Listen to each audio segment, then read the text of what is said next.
Herzlich willkommen zurück auf Schalke America.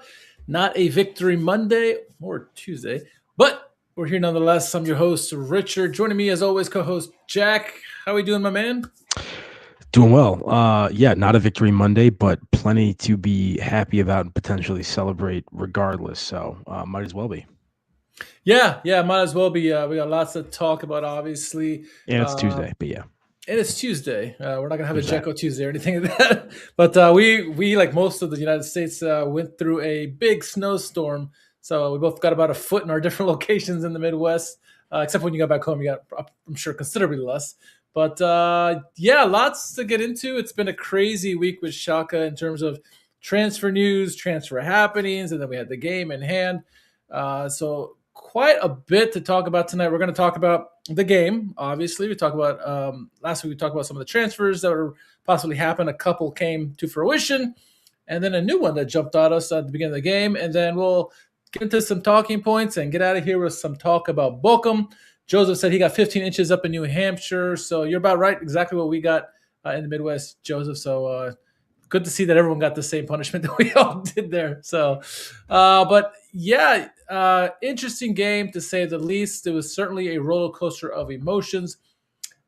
I think, though, where we're going to start in this one is going to be a bit of news where, usually as customary, an hour before kickoff, we get the lineups and we look at the lineups before the game, and there's a name that was missing, Jack, wasn't there?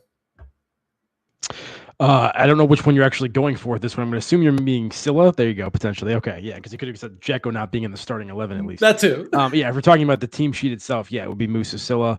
I think, the commentator, as the game was going on, was immediately saying that it sounds like he was, getting close to completing a move to the MLS, which was actually the first time I had heard that up to that point. I did not see rumors about that prior to then, although obviously, he hadn't been as involved recently. Personally, I guess I'll let you jump in after me, but what I would say is I would just thank him first of all for coming to the club in the first part, basically saving our ass last season for the most. I mean, he was a huge figure for us last year on a pretty miserable offense, not miserable offense, middle of the pack offense, but given how bad our defensive team was, if we didn't have the goal production that he brought, we would have been relegated for sure. Yeah. So he was a big figure. Obviously hasn't worked out this season. In Muslic's system, he's just not, the right fit largely in terms of profile and some other stuff. And you could see some of the, the transfer moves. Obviously, DZEKO will get into that being a reason for that. So sounds like he's moving on. Seems like a decent, fee for us to be able to get for him based on what we paid for him. So it seems like a good bit of business. And there's additional transfer news to talk about in terms of what the implications of the squad will be. So, originally, when the rumors first rolled about it, I think it was this last winter. You're talking possibly double-digit totals, maybe 10, 12 million. We weren't sure how true that was, and then you heard rumors that it went down to 4 or 5 million, maybe 3 million. We weren't sure what was going to happen there, but ultimately, he does get sold. And like you said, he had 18 goals last year. Granted, the first 14 were probably in the first half of the season. And then, struggled in the second half of the season like he struggled in the first half of the season this year. However, those goals were big for us ultimately in the grand scheme of things, because having to have those goals, we probably got the results that we did get in the couple games that we did get results in the first half. And so for sure, I think relegation would have been in our cards last year. So we'll take goals any way we can. But nonetheless, with the news, obviously, with DZEKO and some others that possibly coming into the squad, he finally did get his move, and it was a very under-the-radar move. Like you said, first I heard of it was when it was on the broadcast, and according to Florian Plattenberg, Moses Silla is expected to complete his medical at New York NYCFC. I can say that, New York City FC. In the middle of the week, Schalke is set to get up to 7 million euros, including bonuses. Pau FC will receive 15% of the fixed transfer fee, as that's where he came from originally. This clause is part of the deal agreed in summer 2024. So that's interesting move. Good move for us. Good move for him. Get some MLS chance there. We'll see how he figures into the squad there. But for us, we get a decent amount of money. And we were wondering how, with all the rumors that were going on, obviously, with DZEKO, and the DZEKO thing wasn't as big of a news in terms of transfer, because that was a free deal, essentially, aside of bonuses that Fiorentina would get. But the other big news is that Dejan Ljubicic is a guy that we picked up for 1 million euros, and we're like, where are we getting this money from? 1 million, we don't have really 1 million euros. Well, now we know why we pay $1 million for him, because we're getting 7 million from Musicilla, up to 7 million. So happy what he's done for us. I think it's a decent move, especially if we can use that money towards player strengthening the squad up 4 days ago. Obviously, we got some striker help that we're going to talk about, but yeah, you good with a $7 million figure? Yeah, absolutely. I mean, I know that as you mentioned, there had been brief periods of time where, I mean, and who knows how realistic these things are. It's all just kind of speculation to some extent. But periods of time where it looked like his valuation, or maybe the command for him in the market, was a little bit higher than the figure that's ultimately being quoted here in terms of what we're going to get for this move to NYCFC. But it's still a lot more than we paid to acquire him in the first place. So, I mean, if you look at kind of that move holistically, you're turning around, you're making a profit on a player who helped you last season, and you're able to move on from him, and he's able to move on prior to his performances, maybe at the last end of, last season and the beginning of this year, beginning to hurt his actual marketability. So I think it's probably a win-win for all parties involved. I don't think a player is, going overseas unless they have an interest in doing that, right? Like, it's not just like you're moving to another club in Germany or something. Like, clearly Scylla is interested in going to America probably. And so, yeah, I think it's a good bit of business, particularly given that we got Ljubicic and DZEKO, which is not what was expected initially. So at least for me, I thought that was going to be like an either or situation, if anything. So yeah, I mean, I'm fine with Ultimate. It's a little bit surprising, not what I was expecting going into it, and kind of came out of nowhere from my opinion. But maybe we hadn't been considering that. I don't know if anybody in the chat was predicting it ahead of us. Yeah, not sure if anybody was really, is anybody's radar, and I think that's a testament to. You don't hear much out of the Baumann regime. Obviously, the DZEKO thing had been circulating for the last couple of months, but outside of that, we didn't know about Ljubicic, obviously, and some other deals that happened. So, yeah. And that's been one of the things that you've praised him for the most so far, just because of how much of a leaky faucet we've been throughout our entire experience, following this club, and it seems to have been a little bit different recently. Yeah, and it's a nice change of pace. Yeah, it sucks not knowing knowing what to expect, but then you get something like this, you're like, okay, well, we're getting some money for something which we thought maybe we potentially get nothing, because like you said, his stock has been going down because he hadn't been scoring many goals, 4 goals this season only, and so yeah, any kind of money we got for him, anything over 5 million euros is a win in my book, and so we got 7 million potentially. We'll see. I mean, we don't know the final figures like you said, so overall it's a good move.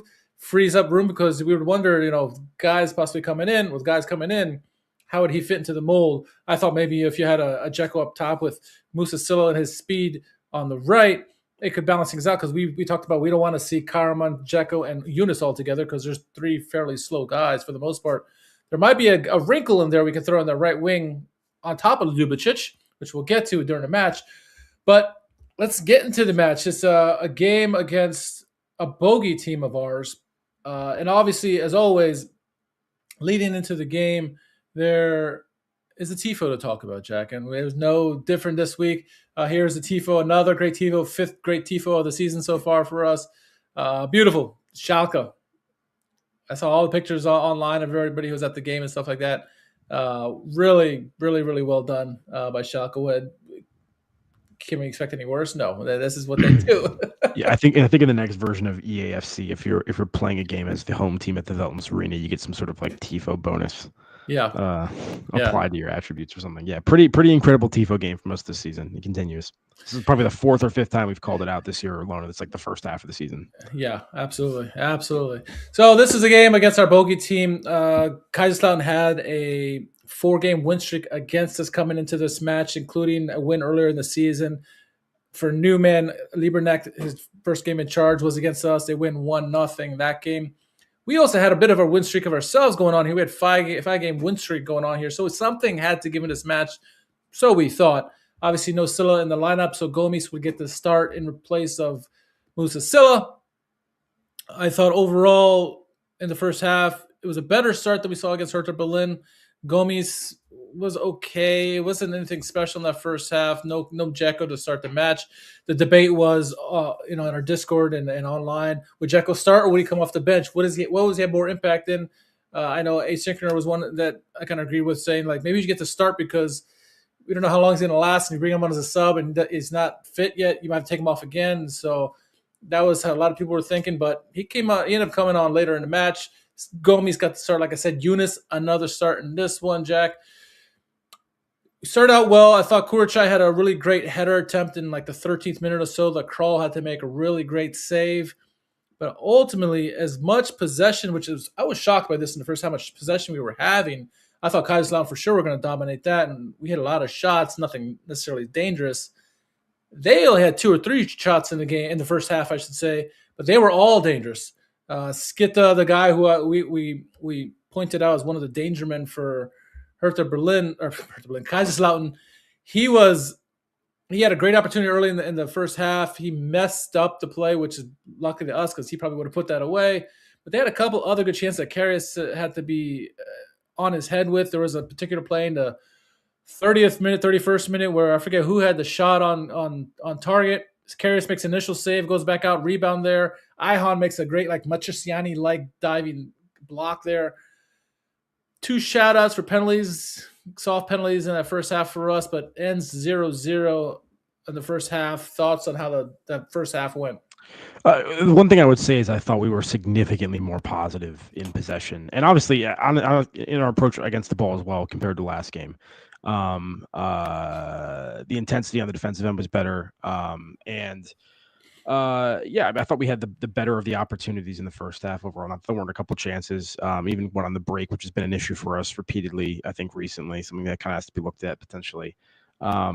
I thought as well, one of the things we talked about on last week's pod was if Yunus was going to be in the starting lineup, more of the play had to filter through him. And I thought that was a positive in this game as well. I thought in the first half, he had a number of touches in the final third with some, decent ball delivery, had some nice moments where he was, played a ball and through behind a Becker, that kind of stuff, and Karaman in some good areas. So I thought those were all positives generally. And I felt reasonably good about things after the first half. Not saying it was a tremendous performance, but I thought it was a much improved performance from last week.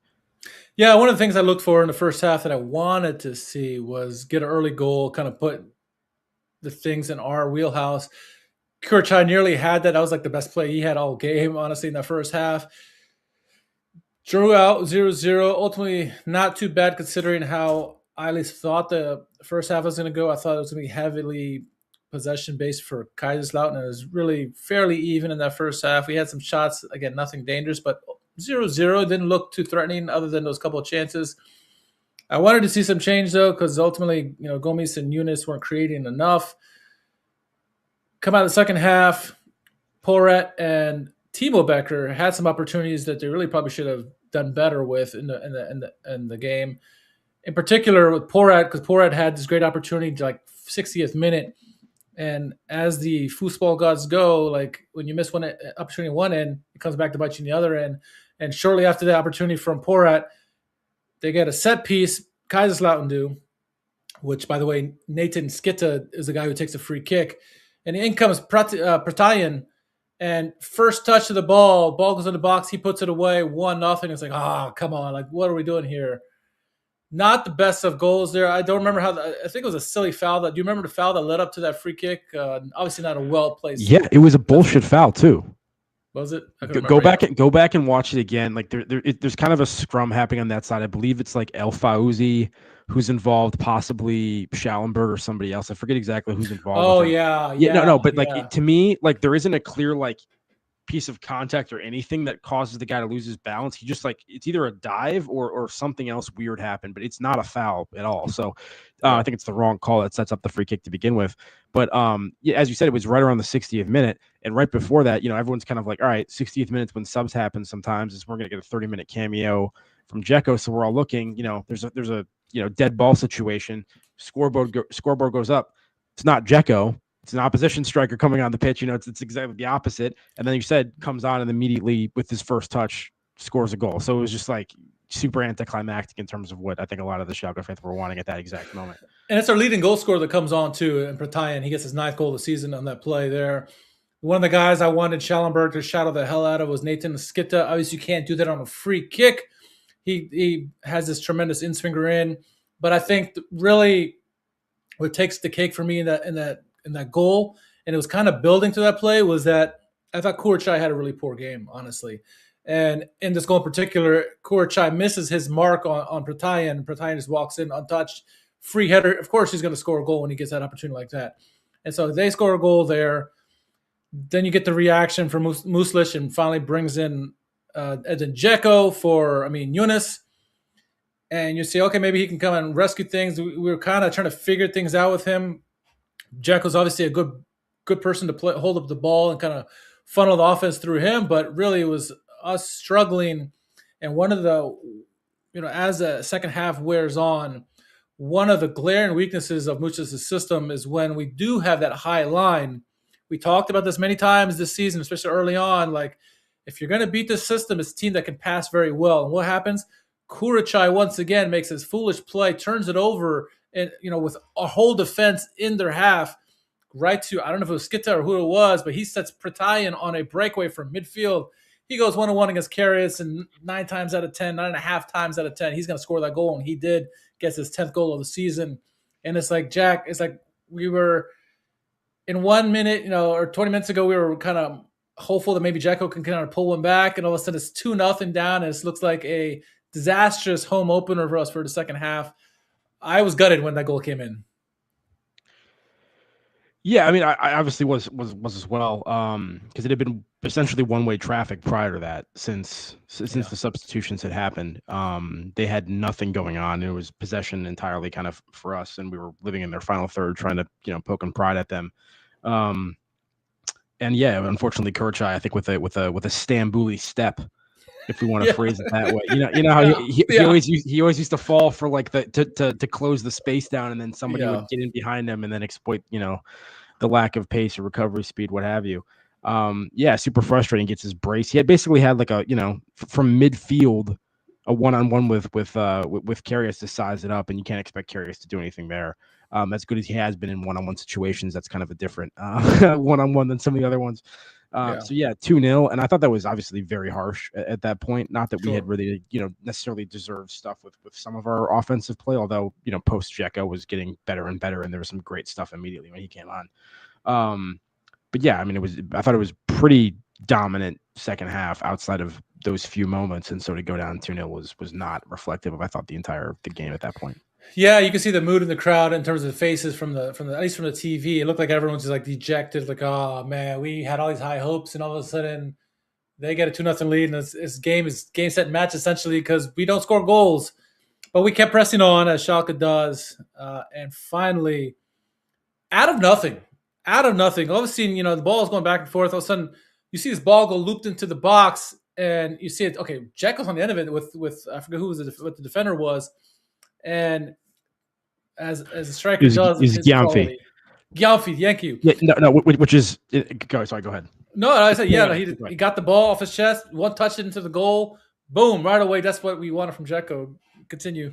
No, yeah, so it's beautiful. It's off of a corner kick actually, and the ball starts bouncing around where Schalke's heading it at them, they're heading it out, and it's slowly kind of moving further and further towards midfield away from goal. Mm-hmm. And right as DZEKO and the back line are kind of right on the edge of the box, there's that looping ball played over the top. Gyamfi tries to initiate contact with DZEKO, and DZEKO just says no, muscles him off of him, plays it beautifully off his chest with body control, and then kind of almost like half volley kind of stuff, puts it away. It reminds me of Tirada to some extent. Just like when's the last time you could have a target man like that? That would just be like, boom, this is mine. Economy of motion. I know where the goal is. Finish. And it happens in a second. And like you said, kind of really relatively out of nothing. Yeah, it was a corner kick, but like the play had kind of devolved at that point, and he's able to take advantage of it. It's exactly the kind of stuff we haven't had most of the season in terms of that profile of a player. He was sucking attention from the center backs, the moment that he came on, and opening up additional space around the edges of the box for the likes of, El Fauzi or some other of the winger players getting in and getting us rebound shot opportunities, those kind of things. And yeah, the fact that it was Gyamfi on him was poetic, just because earlier in the match, there were some opportunities where there were some through balls or over the top balls played to Gomes, and Gyamfi just little brothered him like badly on multiple occasions. Either just like outpaced him when Gomez is supposed to be like the speedster, or strength. Just immediately, or just pushed him down. And it's like that's not a thing. DZEKO comes in the game, totally different story. It's so funny because the announcer said like it was mentioned how like Gyamfi was bigger than everybody else on the field. In comes DZEKO and he's towering over Gyamfi, which is like that's DZEKO is like 6'5" or something, and pure class striker there. I mean, it was just we haven't seen that in a long time. That kind of quality in terms of a goal, and so we're back in the game. Gives us the hope that we always know comes out to bite us in the ass. It seems like, but Muslic, to his credit, is trying to get more aggressive. He brings out Musa Chabara in, brings some other players in, trying to really get the last gas. Took off. I don't remember if it was Kurachai or who he took off at the end for Chabara. Nonetheless, in the 90th minute, we get another corner kick. El Fauzi knocks it into the box. Chabara heads it in, right on target, forces a save by Crawl, bounces out. It's a mad scramble. All of a sudden, Carmen pounces it away. 2-2. Game, set, match. Ultimately, there's nothing else happened in stoppage time, but I thought we maybe would have got another one. But crazy game, crazy ending to save us the points, because heading into the game, Darmstadt had won their game and they're 1 point behind us, so we needed something with the results that were going on the weekend. So interesting way to end the game, Jack. 2-2 goals from DZEKO and Karaman, our two elder statesmen on the team, getting the goals to bring us back. Into thoughts on that ending. Yeah, obviously Chabara didn't get the goal, but almost kind of had a repeat of the Pertine situation where he gets subbed on for a set piece, and it is the one who receives, the delivery immediately and makes an impact. But of course, Karaman in the box, finishing stuff off. So, I mean, just once again, the people that scored in that game also making you feel good about things. It's DZEKO on his debut. It's your talisman, Karaman, sweeping things up.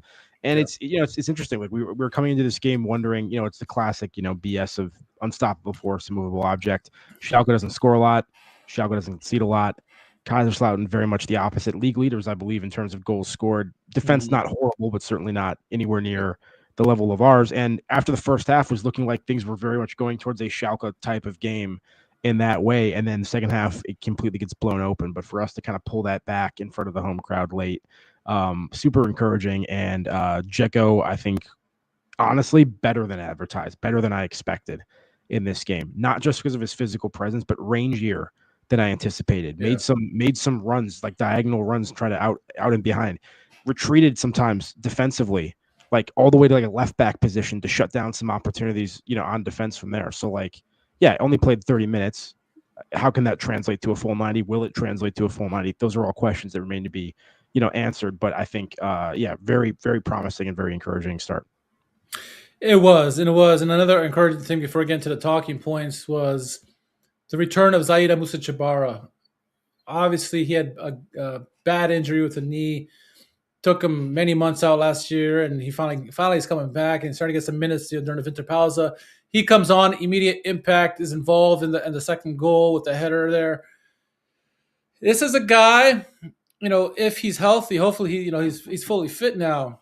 But if you do end up starting DZEKO, or maybe you put a Remmer or someone else in there, a Hoyland, you can put Chabara on the right wing spot and give him a little bit of pace to to Keenan Karaman's lack of pace there. And he has a nose for goal, and so I'm hoping to see more of Chabara, a healthy Chabara going forward, because what a great essential debut for us, and gets involved in the game tying goal. So I love seeing the youngster, for all the trials and tribulations that he's gone through, to come in and get an impact like that, like he did. He is our hope for the future. He's one of the best strikers we've had through our academy in a long, long time. So I'm glad to see him involved in the action. Hopefully he gets more pitch time and involved in certain 11, because with Silla out now in terms of the team, we need some pace. We need some goal scoring touch. Gomes obviously has pace. Can he contribute goals? To be determined. Chabara obviously has a goal for net, and we'll see what happens. But I love seeing the youngster involved in the game and involved on the final score. Yeah, we thought he was going to be actually significantly more of a factor. Obviously, this season hasn't happened because of the injury and whatnot, but looking forward to whether or not he can contribute going forward. A couple of other things I wanted to bring up, if you're okay, just in terms of like the lineup situations and wrinkles, is also like look, I don't know if this Yunus thing is going to be a thing going forward. But honestly, especially if these two are kind of in super sub roles, I want them on the pitch at the same time. DZEKO, like, once again, I should have realized this. Obviously, I've seen this guy play for a long time, but like, one-touch passing stuff, really tight window things happen repeatedly in and around the box too. Oh yeah, it wasn't just, once again, the physicality. It was all of the technical stuff. Yunus is the other best player on the team besides maybe Karaman at those kind of things and that intricacy. I personally kind of want Yunus to be playing with DZEKO sometimes if that's possible. Would love to hear your thoughts. And I thought Yunus actually had one of his better performances this season, maybe his best one, probably clearly today. Also. We've been talking a lot about. Sorry, I'll let you go first. Respond to that. Please. Ahead of myself. Yeah. Well, no, I don't. Yeah, I don't hate that. I don't. I don't know. One, I don't know if DZEKO has 90 minutes in him. If he does, that's great. Don't get it from the start. But yeah, I would like to see those two together because quality players find each other. And we saw how Yunus had been linking up last game, with a couple of guys, and so. Yeah, I want to see what they can do together. Obviously, I saw in some of the trainings they had a good chemistry together. Whether that's Yunus coming off a super sub role or what have you, I would like to see a couple minutes with them to see in action what together and what they can do. So I don't know what it is long term. To me, it still should be determined what DZEKO's role will be. Will he be a super sub or will he be a starter? He's 39, so I'm not going to expect the world of him. But there's guys. The guys these days, they say fit. Ronaldo, he's still playing 90 minutes. Zlatan was playing 90 minutes for the longest time. These guys now stay in great shape. Someone mentioned on the stream on Friday night that they knew their Bosnian contact that they know says DZEKO works out like a mad dog, similar to like a Ronaldo, where he just stays in great shape at 39 years old. So maybe that's what company said in the press conference at Bayern when he was asked about it. He was like, yeah, this guy. I mean, like the reason he's had the longevity he has is because he's the consummate professional, much like Manuel Neuer. Like he basically says that like DZEKO is another example that he's seen of a player kind of doing that kind of work to keep themselves fit and being able to perform at that level at that age. Yeah, sure. And I think, adding to this whole DZEKO thing, obviously fans before the game, all 62,271 of them, they're all excited for the game. I think the announcer said they sold something like 8,000, or he sold 8,000 jerseys, before the game. He's only been there for 72 hours. So there's this great buzz in the air with him. And so when he came on in the 67th minute, obviously people are excited. They want to see, we're down 1-0 at that point already, but we said, okay, but what can DZEKO do for us? He is a world-class striker, top 10 goal scorer, in the last, however many years in the world. So it's a quality we haven't seen in a long time. You mentioned Torota before. And so it wasn't just like a substitution. It was almost like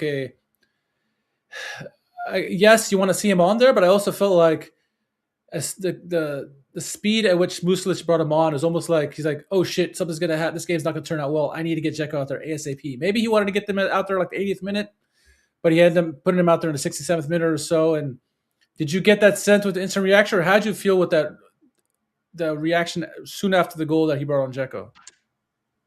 Yeah, I mean, I loved it. I think everyone wanted to see him. I don't think anyone expected to see him necessarily for the full 90. So to get the close to 30-minute cameo we got was great, and I thought it was a great cameo as well. Like I said, I was super impressed with how he played, and even if he's not the person that's starting or providing the majority of the minutes going forward, name a better super sub in the second division. You can't, based on that performance. So I feel pretty good about that. I mean, because I told you beforehand, like I didn't think the DZEKO thing was likely to happen, and I was going to be excited to get Ljubicic. I was going to be happy about for sure. Yeah, me too. Both those things have happened now. Like, I mean, you have to feel. I'm not saying it's going to immediately turn us into like a goal scoring machine, but like the concerns you have about that potentially being the thing that knocks us from like league leaders out of promotion places altogether. I mean, I'm not saying it can't happen, but I don't have that kind of anxiety about offense being the culprit. For that, and that's equal. That's the thing too. Like whether DZEKO starts or not, you have Dejan Ljubicic who can start if DZEKO can't. You can still have Musa Chabara involved and be on the right wing with Keenan Kramer on the left hand side, and then you have El Fawzi and Schallenberg in the middle, and so that could work. And then whether it's Dejan starting or Edin starting, you can swap them, and the other one will be a sub for the other, it could still work, and you can still have Yunus being involved in that some way, somehow. So yeah, I love the insertion of him. Obviously, we're playing a team like Kaiserslautern, who is our bogey team, and as when that goal went in, it's like, shoot, here we go again. They're going to get their 5th win in a row against us. But Edin comes in immediately. There was a buzz in the building. All those one touches and those looks and those runs that he was making before that second goal got people hopeful. That goal came in by Patayan, the second goal, and made it 2-0. You're like, oh my gosh. But up to that point, I think the DZEKO insertion, the DZEKO game played overall gives us a lot of hope for the second half, that if he can contribute a few goals, a handful of goals, 10 goals, again, really wishful thinking here, then it's something great. And you saw the pure class that he is, world-class touch and finish there. He is now he is the oldest goal scorer in Skyttä Liga history. He in one touch of the game, one goal of the game, he's become like a legendary status already. He is this world-class player. We're not sure what he's going to get, and then he just off his chest, one touch into the goal. That's what you came to see. That's what you're hoping to see. We don't think maybe 10 years ago you're like, yeah, he's definitely going to do that, but like now, like he still got it. So I'm excited about the prospect of DZEKO and what he can contribute. I'm not going to expect him to be the leading goal scorer of the second division. No. But if he can give us some goals, that's all I ask for. Yeah, I mean, who knows how it's going to play out. It's 1 30-minute performance, but the talk when this move got announced was he's fit, he's sharp, he's ready to go. And that seems to be the case based on the first, like there's nothing that's like, that doesn't seem to be hyperbole by any stretch of the imagination. Like he looked locked in and ready to make an impact. Yeah. And immediately just became this source of gravity on the pitch around the box. Like I said, soaking up a lot of attention from center backs, creating more space for his teammates. And, particularly if he is used as a super sub later in games when, there's some tired opposition. Yeah, maybe he's not, pace himself doing that kind of a thing. But once again, if he's opening up more space, that's more ground for people to cover when the balls do go back out to teammates and that kind of a thing. So I'm really looking forward to it. Yeah, and I mean, the other good thing too about if he does start, you can bring on Lieberknecht off the bench and use his pace in the second half when teams are tired. So I mean, this has a plethora of ways that it could work. Obviously, these guys need a service, but yeah, I'm excited what this brings. Now, kind of pull back the onion layer just a little bit before this. Obviously, when they scored that goal in the 83rd minute, DZEKO's already been there for 20 minutes almost. They scored that goal 2-0. Part of me, and I think a lot of people felt the way because you saw the faces, the pictures. It looked like everyone was like, "Oh shit, this game's lost." We were hoping for this great start to the second half. They go up 2-0. We thought we were doing everything right. We couldn't. We had better chances than we did when it hurt the Berlin, no doubt. But still, the times that they had chances, they looked dangerous. And to go down 2-0. I wasn't confident at that point that we would bring this game back. It just being there at our bogey team, I had no confidence, Jack, that we would come back in this game. I thought I was expecting to be like, shit, here we go. It's a loss. I don't know what's going on here. We gotta figure things out quickly, especially with all the results that were going on. Did you get that feeling too? I mean, that's what I sensed when I looked at the faces in the crowds. And like some people said in the chat, some people were leaving already at that point. Yeah, I mean, it was hard to be super excited at that moment. But the other thing was, I thought the play had been good, though, up to that point. Like, we were dominating the second half. And so as long as we were able to get one, it was going to be easier to feel good about potentially getting a second. It was just when you're sitting there at 2-0, it's a long climb. Yeah. And I think, when that goal goes in the 84th minute, there's like that moment of silence where people are just like in disbelief, like, shit, we came here hoping for something really great, and we're down 2-0. We're league leaders. We only have a 1-point lead over Darmstadt at the moment, and it's about to be 5 games in a row to our bogey team. I know every time Bayern sees Gladbach, they cringe because they're gonna struggle, or Augsburg as this weekend, right? But I think everyone was kind of dejected in that 180-second span there, and then there was a second act, if you will, another 180 seconds. Joseph asked with the 2 goals in 5 minutes. It was 2 goals in 3 minutes. 180-second span where 87th minute, obviously, the Serio dime and DZEKO gets his goal. Wonderful world-class finish like we talked about. the guy who doesn't get credit for and doesn't get enough love from this goal was Mika Valentevich, where he's the guy who looped the ball in, where the play is off the corner kick is going backwards, and he just loops it back into the box. If you got a guy like DZEKO, that's the perfect play you're going to do because, like you said, he's going to outmuscle the defender more times than not. And Valentevich with a heads-up play just to get it back into the box away from, going the other way, get that goal 2-1. And we kept building pressure, like you said. Chabara comes in. I love that aggressive move by Muslic. We kept pushing on. And I think it was DZEKO who earned that corner kick. If I remember correctly, he forced the defender to get an errant touch on it, and it ended up being a corner kick, like you said.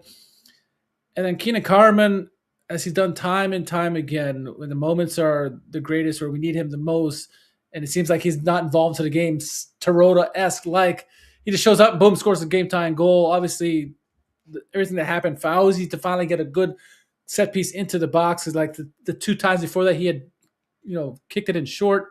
Then Chabara gets his head on it, and then ball scrambles and Carmen on top of it. We were unlucky in Berlin, and I think the fight, which Muslic has asked for all year, we saw that in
got all distracted there. I don't know what happened there.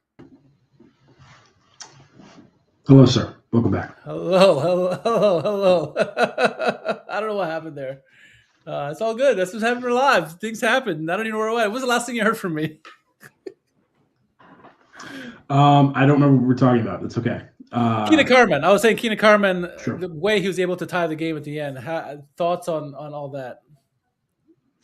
Yeah, I mean, I think I said earlier, it was just super rewarding who the 2 goal scorers were. Obviously, one being DZEKO on his debut, the other being Karaman, and kind of reinforcing the position that he's kind of had for us this entire time, particularly in the same day that we're getting the news about Muslic potentially leaving. Cameron kept reinforcing, like, hey, still here. I'm still going to be, popping in the goals as well and cleaning things up. So, I love that he's still around. Love that he's still the leader he is. And now hopefully some of the pressure for him offensively is going to be taken off if Lubicic and DZEKO can start contributing more. And Jabbar is one of the guys we've been talking about so far on this pod. Yeah, the guy who's carried us for the last 2-3 years or something like that. Yeah, I'm sure he's got to be happy that he's gotten some support now, and with the guys you just mentioned, and I think that will make it easier for him. Obviously, he can still do things like this and get the game time goals when we need him the most. But it's this perfect summation of who he is and what he means to this team. We need a goal in the most important time, and he gets it. And we talked about last game. Hey, you even said, like, if we get a result in this game, everything was stacked against us going into this game where it looked like we should have a bad result. And if we get a result, it would be a good outcome for us, and you feel better about the second half of the season. I certainly do now, considering we fought back against our bogey team. With those words you said last week, Jack, do you feel good now, with the 2-2 scoreline, the way we came back at the end of the game?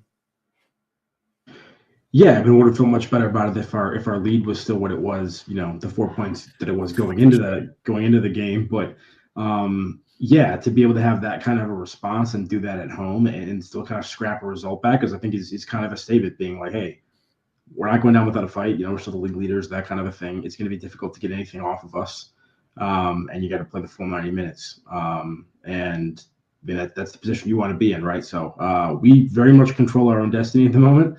I'm not saying it's like, we have like some massive lead or something, but we're top of the table. We've gotten good reinforcements. We're relatively healthy at the moment, or at least slightly healthier than we were at certain parts in the first half. Let's go get it. Let's go get it, indeed. If it makes you feel any better, we still have a 4-point lead over Elversberg. We'll get to those results in a second. And my last thing, though, with the comments you just made, we didn't break. We got a 2-2 result against our bogey team, or the kryptonite for us, if you will. Is this showing the fight that we showing that we are ready for the Bundesliga, or are we relying too much on a 39-year-old to kind of save our season and keep us in that promotion projection? Or how do you feel about this team? Do you feel that we're gonna, with these insertions of these new bodies, that it will do us well, or are we going to try to over rely and say, hey, you got DZEKO, you need to be our goal scorer here going forward? Like, what are your thoughts? Because I can see it both ways, where a lot of fans will be like, DZEKO, you're going to take us, you're going to give us a bunch of goals, 50 goals in the second half, and you're going to take us a promotion. Like, that's a lot of pressure to put on new players who are just getting up to the team, So what are your thoughts on that? Look, I get it, but I think in DZEKO's case, it's not like, oh, is it weird that we're relying on a 39-year-old? Class is a class. And as long as DZEKO has the fitness to be able to compete, that class is going to shine through, and it did here. So, it's like, are you relying on a 39-year-old? Yeah, maybe. It's like, are you also relying on arguably, the best striker? I'm just saying, it's not. It doesn't really worry me as much. And we also really don't know what his role is going to be yet. He may only be in a super sub role anyway, in which case you can't really claim that we're relying on him in the first place.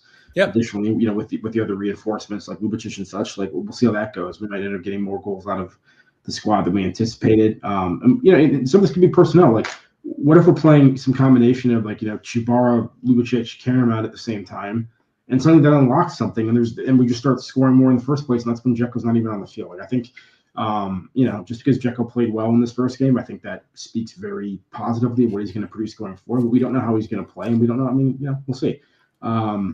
I think it's a great signing for what it is. I guess you have more concerns about fitness or other things with a 39-year-old than somebody else. But I think you have to feel pretty damn good about it after seeing what the first performance was. So no concerns for me whatsoever.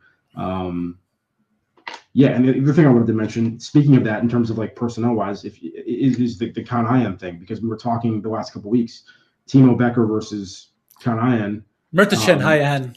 Khan's brother. Wow. Okay. It's twice in 10 seconds. Excuse me. Sorry. But we've been talking about, Becker coming back in and healthy. Is that going to be his position? Is it not? I know, Donald Thomas is still kind of in the picture, but in this game we saw, Becker once again taking out kind of that wingback role alongside them simultaneously. And I thought Ian was the best center back on the pitch of the three. Yes. And we also saw a couple nice things from Becker going forward a little bit. So, like, I'm wondering if that's going to be the preferred method going forward. So I wanted your thoughts on that too. But like, I think those are also things to feel positive about. Yeah, I felt the same way about Ihan being the best center back on the pitch for us. He made a key block in the first half after the save by Karius. Becker at the right wing could be a thing. It seems like Muslic hasn't given up on Veltins just yet. Obviously, put him in late in the game, and he was impactful on the first goal. We still need as well as Becker, I thought, did in the first half or in the game. We need to see more from that right wing position. Like we've seen from Veltins and Gansenbeim earlier this season, and poor at times.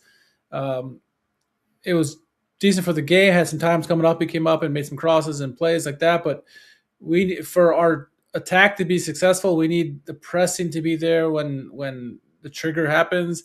We need the crosses to come in, and so he can certainly make it his. I think Ihan should be that center back right now, at least in present form, because Ihan seems to just getting stronger and stronger as the season goes on. And I'm not against Becker being a right wing or Porat or Veltins or Gantenbeim or whomever. I think Gantenbeim's injured anyway, but. Hey, good to have you, Lord's Leviathan. Glad to have you on the show, Glukov. So yeah, I'm indifferent. I like what I saw in that little wrinkle from before, but I'm totally pro Ihan at this point as center back. And for a guy, usually he's Korchai as our best striker, and Katic is in the middle there. Like I said, Ihan stood out, good pace, strong, smart defensively, quality. In terms of reading the game, and I was super happy about that. So yeah, good feet as well in possession of time. Yes. Yeah, I just think that's what I mean. Is like we're getting healthier. Gantenbeim's going to be back shortly, and like we're going to have those options once again. And so it's better to have those people fighting positions than not. So yeah, I'm feeling very good about things. Yeah, I am too. And you look at the standings here. We needed to get a result because Darmstadt got a win. Paderborn got wins, and so now they're within a point and 2 points of us, or 3 points of us, I should say, Paderborn. Elversberg lost again. Hanover got a result. Kaiserslautern obviously got to draw with us. So we have a 2-point lead at the moment on Darmstadt, 3 against Paderborn, but we got Bochum coming up. We got some winnable games here. Bochum is winnable for sure. They are currently 11th in the table, but also let's not forget it's a Kleiner derby. It's a local derby for us, not quite obviously what it is with our cousins, but it's still a little derby there, and so they're going to be difficult for us. As someone said in the chat, DZEKO became the oldest second division scorer with a goal last game. He scores again, he'll be the oldest goal scorer again. So more of that, please. Hopefully. So we'll see. Bochum, they had a result this weekend, I believe. Let me see. I forget who they played. Did they play Karlsruhe? I guess they played Karlsruhe. No, Elversberg. They drew Elversberg. That's what it was. So yeah, that's a good result for us there, but we need to get a result against them this weekend to help continue our first place stranglehold of the division. It's a very thin one at that, but I'm confident with the pieces that we have right now. Schalke Bochum, the Goretzka game. Yeah, looking forward. Bochum's been weird against us, I think, over the last couple of years at times. Like they've certainly, I think, drawn blood on occasion. So we'll see how this one goes. And obviously a nice result for them coming into it against Elversberg. So I guess I'm drawing too many conclusions from one performance offensively as well. But I think with some of the reinforcements, I'm feeling pretty good about stuff.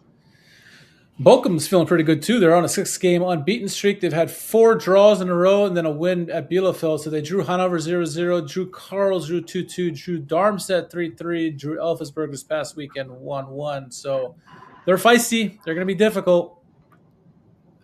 We'll see what happens. But more of DZEKO's, what we saw from him, more Chabara, more Karman, more all of that. We need to obviously continue to do better defensively, and Schallenberg and Alfauzi have to continue to be the menaces and pests that they can be in that midfield and really causing chaos for the opposition. So I'm feeling excited for it. It is on the road for us, but nonetheless, we've played typically better on the road than we have at home at times. So yeah, excited for the game. Game is on Saturday. Early game, 7:00 game, Eastern time, 6:00 Chicagoland time. So I can ask you a prediction, but what do you want to see from the team? What do we do? How do we win this game? What is your keys to success if we win this game? One thing I'll say off the top is just I think one positive of this DZEKO thing too is just that the way the atmospheres are probably going to be incredible, even more so than they already typically are in Germany, just because I think there's going to be a lot of fans that are going to be trying to come out and get a glimpse of DZEKO playing in the second division if they can. And that's on top of the incredible traveling support that Schalke usually brings to away matches anyway. So I think we're going to have some pretty rocking stadiums for Schalke fixtures in the second half here down the stretch, which during what could be promotional league title fight, hopefully. So very much looking forward to that. Bochum's kind of been all over the place recently. You said unbeaten, but there's kind of like being swept along with whatever the match is kind of providing. Schalke usually, I think, has a good job of kind of dictating things. So I would actually anticipate this one, probably being. I think we're going to get the better of them with our defense in this upcoming game. So it's a question of whether or not the offense for us is going to shine through with any new improvements. I wouldn't be surprised with like a 1-0 victory. Hoping for something better than that. I'll take it. We play Bochum, I guess, again this Saturday. Then we got Dresden the following week, followed by Kiel and Magdeburg. So it's a really a good stretch where we can try to do something really great. Kaiserslautern, the team who just played, they're going through a gauntlet of themselves. They played Hanover, us. They played, I think, Darmstadt and Elfersberg as well. So they're going through a difficult stretch. Not that they're going to challenge us at the moment, but yeah, here's an opportunity for us to really grab the bull by the horns and really continue the push that we've done so for the last month or so. So excited for it. Excited for DZEKO. Excited for Ljubic to see what he does, and I'm curious to see who starts and who comes off the bench. Maybe they both start. I don't know. So that's all I got. As I'm losing my voice here, I don't want to lose the stream once again. Jack, where can our followers find you on social media? At JMMangan, JMMANGAN on Twitter. You can follow me at R_KHARMAN. More importantly, you can follow us at Schalke America all across social media. Maybe not so much TikTok. We've had issues with them lately. But other than that, go find us. If you're here on YouTube, subscribe, follow us here or Twitch, wherever. Please follow us along. We much appreciate that. Next game's on Saturday. We'll try to do a video before then. I'll be traveling this weekend, so we'll see. Hopefully the next podcast is on Monday, but to be determined. Right? We thought we were going to have a podcast yesterday, and, snow delayed us, so things happen. All right. Hope everyone who joined us in the chat tonight, thank you, Glukov. Hope everyone's staying well. Enjoy the week. And, we'll catch you guys here in the very near future. For Jack and myself, see you guys soon. Glukov.